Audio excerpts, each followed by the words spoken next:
The familiar scraping sound of sandpaper on wood, a sound from childhood that you rarely hear nowadays. But the day before yesterday, I was walking past my neighbor's garage and heard this familiar melody. Someone was methodically scraping sandpaper against wood. I peek in. Old man Mikolich is restoring an old chest of drawers. Next to him stands his grandson, about 15 years old, fidgeting with his smartphone in his hands, glancing at his grandfather with a silent question. "Grandpa, just buy a sander," says the kid. "Why torture yourself with your hands?"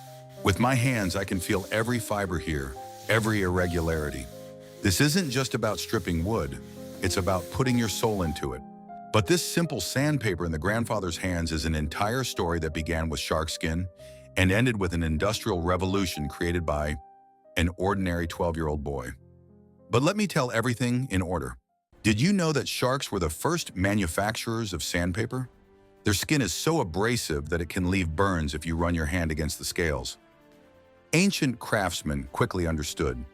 Dried shark skin was the ideal material for grinding. It was called shagreen, and Japanese swordsmiths used it to polish katana handles.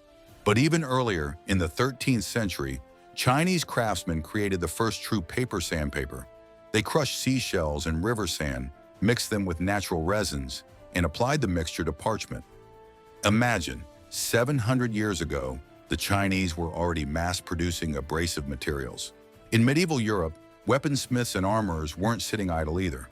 They used everything that could polish, from crocodile skin to crushed glass on leather. But this was handcrafted work. Making each sheet took a tremendous amount of time.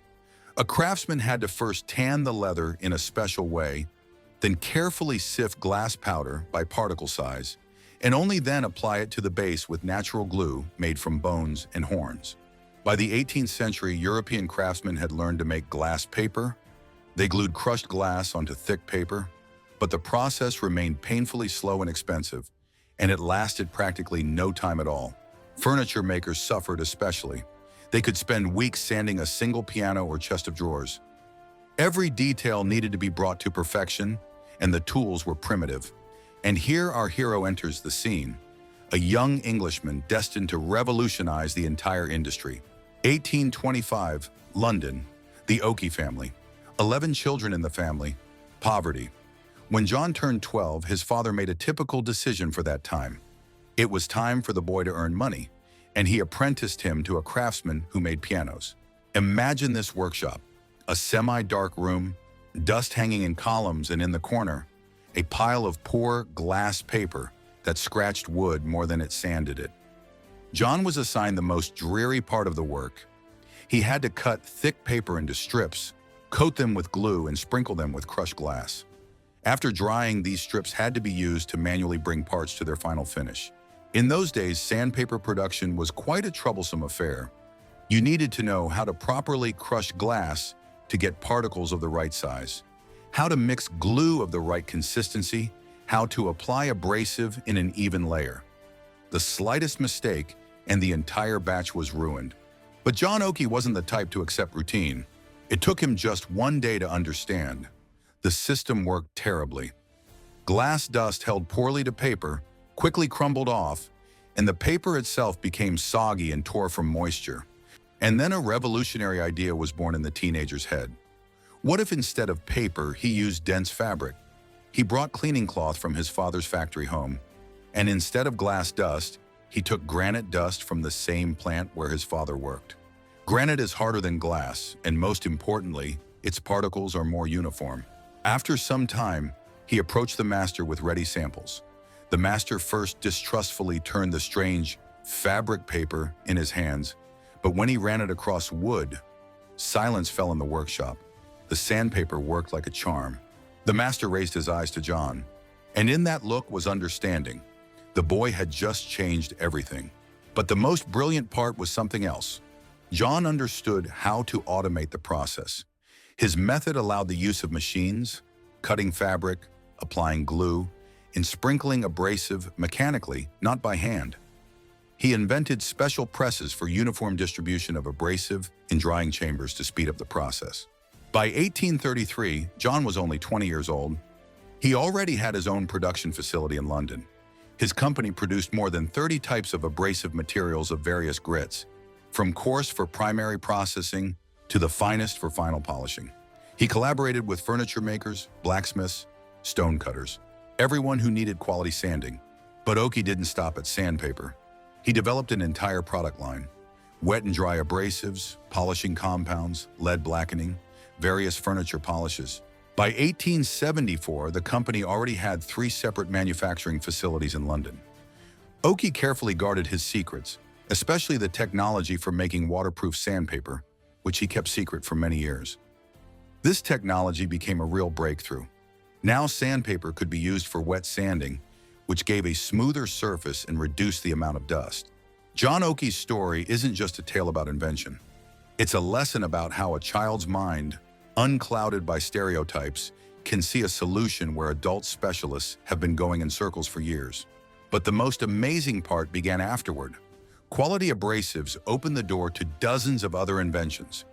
Do you know where else the technology of applying hard particles to a base came in handy? In match production. Yes, in 1855, Swedish inventor Johan Lundström improved safety matches by applying red phosphorus to the side surface of the box, essentially the same sandpaper, just with different filling. And in the early 20th century, the 3M company that makes tape began producing waterproof sandpaper specifically for the automotive industry. This was a revolution in the literal sense. Before quality sandpaper appeared, automobiles were painted in one coat, and the coating quickly faded and peeled. 3M's waterproof abrasives allowed the creation of a multi-layer system: primer, base coat, color coat, lacquer. Each layer was carefully sanded with wet sandpaper, which gave a perfectly smooth surface without scratches and dust. Brilliant lacquered bodies became possible precisely thanks to quality abrasives. 3M wet ordinary sandpaper became a reliable tool in automotive repair from the 1920s and remains so to this day. It was precisely this technology that allowed the creation of those shining automobiles of the 1950s and 60s that we see in films. Today, abrasives are used everywhere. Watch mechanisms, medical instruments, optical devices. Everywhere a perfect surface is needed, and everywhere work the descendants of that first fabric sandpaper invented by 12-year-old John Oki. The development of abrasive technology doesn't stand still. Modern synthetic materials, silicon carbide, aluminum oxide, diamond abrasives are many times more effective than 19th century granite chips.